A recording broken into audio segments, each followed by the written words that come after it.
আমাদের বাসায় হিন্দু মানুষ ভাড়া থাকে আর তারা ঘরের মধ্যে ছবির পূজা করে, এখন কি তাদের ভাড়াটি হিসাবে রাখা যাবে কি? গুরুত্বপূর্ণ একটি মাসআলা। ভিন্ন ধর্মাবলম্বী হিন্দু হোক, খ্রিস্টান হোক, বৌদ্ধ হোক, তাদের কাছে আমরা বাসা ভাড়া দিতে পারবো কিনা, দোকান ভাড়া দিতে পারবো কিনা, ব্যবসা প্রতিষ্ঠান ভাড়া দিতে পারবো কিনা? এর উত্তর হলো, যদি সে বসবাস করার জন্য বাসা ভাড়া নেয় তো এই বাসা ভাড়া দেওয়া আমাদের জন্য জায়েজ হবে। যদিও সে বাসার মধ্যে আল্লাহ ছাড়া অন্য কারোর উপাসনা করে, এটি তার বাসা ভাড়ার মূল উদ্দেশ্য না। মূল উদ্দেশ্য হলো তার বসবাস করা, পাশাপাশি সে এগুলো করে, তো এর দায়ভার বাড়ি মালিকের উপরে বর্তাবে না এবং তাকে বাসা ভাড়া দেওয়া জায়েজ হবে।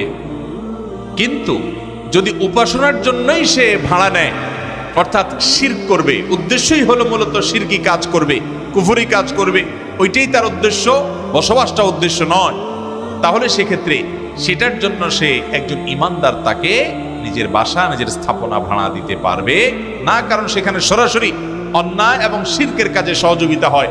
অথচ আল্লাহ বলেছেন ওয়ালা তাআওয়ানু আলাল ইসমি ওয়াল উদওয়ান, সূরা মায়েদা 2 নম্বর আয়াতে আল্লাহ বলেছেন যে তোমরা অন্যায় এবং সীমা লঙ্ঘনের কাজে একে অন্যের সহযোগিতা করবা না।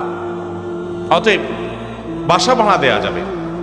ইমাম সারখসি রাহিমাহুল্লাহ আল মাবসুতের মধ্যে এই ফতোয়া যেমন লিখেছেন, সম্প্রতি সময়ে আল মাওসুআ আল ফিকহিয়া আল কুয়েতিয়া, অর্থাৎ কুয়েত থেকে প্রকাশিত ফিকহ বিশ্বকোষের মধ্যেও এই মাসআলাটা এইভাবে মুফতিগণ ওলামা ইকরাম লিখেছেন, যার কারণে আপনার বাসা ভাড়া যদি অমুসলিমদেরকে দেয়া হয় সেটি হারাম হবে না, নাজায়েজ হবে না, গুনাহ হবে না। তবে ইবাদতের জন্য, তারা উপাসনার জন্য যদি কোনো ভাড়া নেয় তো সেটা দিলে গুনাহগার হবে। ঠিক একইভাবে ব্যবসা প্রতিষ্ঠান যদি আপনার কাছ থেকে ভাড়া নেয়, যেই ব্যবসা সেখানে করবে সেটা বেসিক্যালি হারাম ব্যবসাই করবে, আপনি জানেন, ওই ব্যবসাটাই ফিক্স, তাহলে তার জন্য তাকে ব্যবসা প্রতিষ্ঠান ভাড়া দেওয়া জায়েজ হবে না। কিন্তু যদি তাকে ধরেন আপনি এমন কোনো ব্যবসা প্রতিষ্ঠান করার জন্য ভাড়া দিলেন যেখানে সে হালাল কাজও করবে, হারাম কাজও করার সম্ভাবনা আছে, তাহলে এটা আপনি তাকে ভাড়া দিতে পারেন, কারণ নিশ্চিতভাবে সে হারাম কাজের জন্যই এটা নিচ্ছে, এমনটি চূড়ান্ত নয়।